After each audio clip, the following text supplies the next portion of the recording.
नमस्कार, मैं रवीश कुमार। भूमध्य सागर में कुछ ऐसा होने जा रहा है जिसकी कल्पना तक नहीं की गई थी। सालों से यह इलाका तेल, गैस और सामरिक गलियारों की वजह से दुनिया की सबसे संवेदनशील जगहों में गिना जाता रहा है, लेकिन जो तस्वीर अब उभर रही है उसने पूरी इंटरनेशनल कम्युनिटी की नींद उड़ा दी है।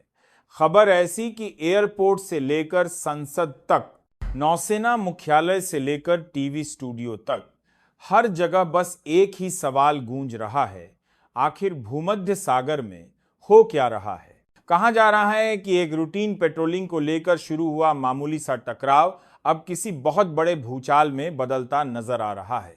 कभी तुर्की अपनी मोर्चेबंदी को लेकर बयान दे रहा है, दरअसल कभी भारत अपने स्टेटमेंट को लेकर चुप्पी साधे बैठा है। और इसी सन्नाटे के बीच अचानक नाटो की एक अलग ही हलचल पकड़ में आई है। किसी ने नहीं सोचा था कि इस विवाद में इतने बड़े प्लेयर्स एक एक करके एंट्री मारेंगे। कुछ सूत्र तो यह भी दावा कर रहे हैं कि भूमध्य सागर के आसमान में अब सिर्फ मछलियां और समुद्री जहाज ही नहीं तैर रहे, बल्कि खुफिया ड्रोन, स्पाई सैटेलाइट और सबमरीन तक एक्टिव मोड में हैं। कई देशों के राडार सिस्टम लगातार खामोशी से मॉनिटर कर रहे हैं। कोई खुलकर बोल नहीं रहा, लेकिन सब कुछ देखने के लिए हर कोई अपनी अपनी जगह से आंखें गड़ाए बैठा है। लेकिन इस पूरे मामले में सबसे बड़ा कंफ्यूजन यह है कि असल में किसकी तरफ कौन है। तुर्की बार बार दुनिया को यह दिखाने की कोशिश कर रहा है कि उसे नाटो का सपोर्ट हासिल है। वहीं कुछ जानकारों का कहना है कि मामला इतना सीधा नहीं है जितना तुर्की दिखा रहा है। भारत की तरफ से अभी कोई ज़बानी बयान तो नहीं आया है, लेकिन उसके नेविगेशन पैटर्न में आए अचानक बदलाव को इंटरनेशनल मीडिया कुछ अलग ही तरीके से पढ़ रहा है। अब सवाल ये उठ रहा है कि क्या यह सब वाकई में सिर्फ एक रूट इन पेट्रोलिंग की वजह से हुआ है, या इसके पीछे कुछ बड़ा छिपा है। क्या यह सिर्फ समुद्री रास्तों का विवाद है, या कोई दबा हुआ हिसाब अब धीरे धीरे सतह पर आ रहा है। और सबसे बड़ा सवाल, इस पूरे तनाव का पहला धमाका कौन करेगा। दोस्तों, अगर आप भी महसूस कर पा रहे हैं कि कुछ बहुत बड़ा पकने वाला है, तो इस वीडियो को लाइक जरूर कर दीजिए और चैनल को सब्सक्राइब कर लीजिए, क्योंकि आने वाले कुछ मिनटों में हम वो जानकारियां सामने रखने जा रहे हैं जो अभी मेनस्ट्रीम मीडिया में भी नहीं आई हैं। और सबसे जरूरी बात, अभी आप इस वक्त भारत के किस राज्य या किस शहर से देख रहे हैं, जल्दी से नीचे कमेंट में लिखिए, क्योंकि इस खबर को जानने और फैलाने का हक सबसे पहले आप जैसी जागरूक जनता को ही है। अब फिर से ध्यान वापस वहीं ले चलते हैं, भूमध्य सागर की उस नीली सतह पर, जहां रात के वक्त पानी तो शांत दिख रहा था, लेकिन राडार स्क्रीन पर लाल बिंदु लगातार बढ़ रहे थे। कुछ जहाज अपनी स्पीड घटा रहे थे, कुछ धीमी गति से एक दूसरे की परिक्रमा कर रहे थे, जैसे अचानक किसी को किसी पर भरोसा नहीं रहा हो। कई मिलिट्री एक्सपर्ट कह रहे हैं कि यह माहौल किसी तूफान से पहले की चुप्पी जैसा है। छोटे से विवाद के पीछे आखिर इतनी बड़ी तैयारी क्यों? किसे डर है और किसे भरोसा? कौन किसके साथ जाएगा? कौन अचानक पाला बदल सकता है? और अगर आने वाले घंटों में पहला वार होता है तो उसका असर सिर्फ समुद्र तक रहेगा या फिर पूरी दुनिया तक जाएगा? इन सब सवालों के जवाब अभी कोई नहीं दे रहा। बहस हर चैनल पर हो रही है, लेकिन हर डिबेट वहीं जाकर अटक जा रही है। असल सच्चाई क्या है? और सबसे खतरनाक बात यह है कि तुर्की तो खुद को तैयार बताता ही रहता है, लेकिन इस बार भारत ने कुछ ऐसा किया है जिसे समझने में बाकी देशों को भी समय लग रहा है। भारत ने बयान नहीं दिया, लेकिन कुछ ऐसी चाल चलते चल पड़ा है जिसे देखकर कई विश्लेषकों ने कहना शुरू कर दिया है, ये मुकाबला सिर्फ शब्दों से नहीं सुलझेगा। क्या यह सब एक बड़ी स्ट्रैटेजी का हिस्सा है?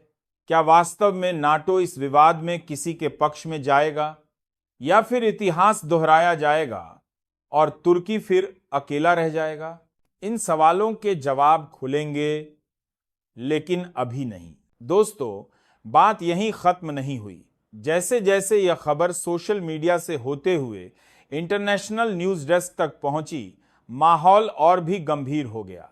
शुरू में ज्यादातर लोग इसे एक रूटीन पेट्रोलिंग टकराव समझकर इग्नोर कर रहे थे, लेकिन 24 घंटे के अंदर अंदर कुछ ऐसे सिग्नल सामने आए जिनसे साफ हो गया कि मामला अब सिर्फ गश्ती जहाजों का नहीं रहा। सबसे पहले बात करते हैं उस अचानक बढ़ी हुई रेडियो साइलेंस की। तुर्की के कुछ बेड़े जो आमतौर पर लगातार लोकेशन अपडेट करते रहते थे, उन्होंने खुद को पूरी तरह साइलेंट कर लिया। ना कोई ब्रॉडकास्ट, न कोई ट्रांसपोंडर सिग्नल, यहां तक कि रडार ट्रेसिंग भी एकदम स्लो हो गई। यह तब होता है जब कोई फ्लीट साधारण पेट्रोलिंग मोड से हटकर किसी ऑपरेशनल साइलेंस जोन में एंटर करता है। इधर भारत की तरफ से भी कुछ ऐसा हुआ जिसे देखकर सबको पहली बार एहसास हुआ कि यह मुकाबला शायद अब सिर्फ बयानबाजी पर खत्म नहीं होगा। भारत ने कोई सार्वजनिक स्टेटमेंट जारी नहीं किया, लेकिन समुद्री इलाकों में तैनात कुछ जहाजों के रूट अचानक अनजान कोऑर्डिनेट्स की तरफ शिफ्ट हो गए। न कोई स्पष्टीकरण, न कोई चेतावनी, बस चुपचाप मूवमेंट। और यही वो पल था जब दुनिया को पहली बार लगा कि मामला बहुत गहरा है। लेकिन असली झटका तब लगा जब नाटो कमांड की तरफ से एक इंटरनल हाई लेवल मीटिंग की खबर लीक हो गई। किसी ने बाहर आकर कुछ नहीं बोला, लेकिन इतना जरूर साफ हुआ कि चर्चा का विषय geographical tension in the Mediterranean with N unusual third party interest था। यानी मामला सीधा तुर्की बनाम भारत नहीं, बल्कि तुर्की बनाम अनएक्सपेक्टेड ओपोनेंट जैसा हो चुका था। अब यहीं से खेल और पेचीदा हो गया। तुर्की चाहता क्या था? वह यह माहौल बनाना चाहता था कि अगर भारत ने एक कदम भी आगे बढ़ाया तो पूरा नाटो उसके साथ खड़ा हो जाएगा। लेकिन इतिहास गवाह है कि नाटो एकजुट होकर सिर्फ उन्हीं के लिए खड़ा होता है जो खुद को फंसवाते नहीं। और तुर्की पिछले कुछ सालों में ऐसे कई फैसले ले चुका है जिसने नाटो के कई देशों को पहले ही उससे दूरी बनाने पर मजबूर कर दिया था। कुछ देशों ने तो निजी तौर पर साफ कह दिया, यदि मसला सिर्फ रूटीन प्रोटोकॉल तक रहा तो ठीक है, लेकिन अगर तुर्की कोई एकतरफा कदम उठाता है तो वह अकेला होगा। और यही बात तुर्की के भीतर बैठे कुछ अफसर भी भांप चुके थे, लेकिन यह सब अभी खुलकर नहीं कहा जा रहा था। बाहर से सब खामोश थे, अंदर से सब एक्टिव। कोई साफ साथ नहीं दे रहा था, लेकिन कोई खुलकर खिलाफ भी नहीं जा रहा था।